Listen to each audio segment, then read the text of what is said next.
నిరుపేద విద్యార్థినికి ల్యాప్టాప్ అందించిన tech జెనియన్ IT company. హుస్నాబాద్కు చెందిన బీటెక్ చదివే సుష్మా అనే పేద విద్యార్థికి టెక్ జెనియన్ ఐటీ కంపెనీ చేతనిచ్చింది. సుష్మా తల్లిదండ్రులు సారయ్య, పుష్పలు కష్టపడి తన కూతురుని చదివించారు. తండ్రి సారయ్య పెరాలసిస్ వ్యాధితో బాధపడుతున్నారు. ఈ పరిస్థితిలో సుష్మా అనే పేద విద్యార్థిని తెలుసుకుని టాలెంట్ చూసి కరీంనగర్లోని టెక్ జెనియన్ ఐటీ కంపెనీ చేతనిచ్చేందుకు ముందుకు వచ్చింది. కొండా లక్ష్మణ్, రేణుక దంపతులు ఆర్థిక సహాయంతో ల్యాప్టాప్ను అందించారు. టెక్ జెనియన్ ఐటీ కంపెనీ నిర్వాహకులు మాట్లాడుతూ బీటెక్ చదువుతున్న సుష్మా అనే పేద విద్యార్థికి ల్యాప్టాప్ అందించడం జరిగిందన్నారు.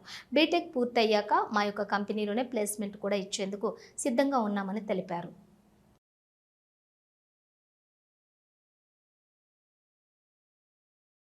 మేము చిన్నప్పటి నుండి చాలా కష్టపడి చదువుకుంటున్నాము.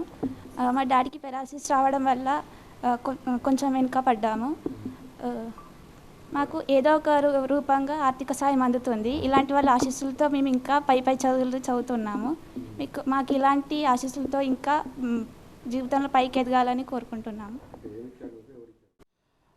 మా దృష్టికి ఒక అమ్మాయి ఇలా బీటెక్ చదువుతుంది, తనకి ల్యాప్టాప్ లేదు, కొంచెం ఫినాన్షియల్ ఇష్యూస్ ఉన్నాయని తెలిసి మాకు ఒడ్నాల వెంకటేశం అనే పర్సన్ తీసుకొని వచ్చి మాకు చెప్పారు. సో అది మేము మా ఫ్యాకల్టీ, మా సీనియర్ సిఓ దగ్గరికి, కొండ శ్యామ్ సుందర్ దగ్గరికి తీసుకొని వెళ్ళాము. సో తన సహాయంతో మేము ఈరోజు ఈ అమ్మాయి సుష్మిత అనే అమ్మాయి బీటెక్ థర్డ్ ఇయర్ చదువుతుంది, తనకి స్పాన్సర్ చేయాలని చెప్పేసి Shyam sir and Lakshman sir అనుకున్నారు. వాళ్ళ సమయం ప్రకారంతో మేము ఈరోజు ఈ అమ్మాయికి ల్యాప్టాప్ అనేది ఇవ్వడం జరిగింది. ఆ అమ్మాయికి ఫ్యూచర్లో తన బీటెక్ కంప్లీట్ అయిపోయిన తర్వాత మా ఆఫీస్లోనే మేము ఉద్యోగ అవకాశం ఇవ్వాలనేది కూడా లక్ష్మణ్ సార్ చెప్పారు.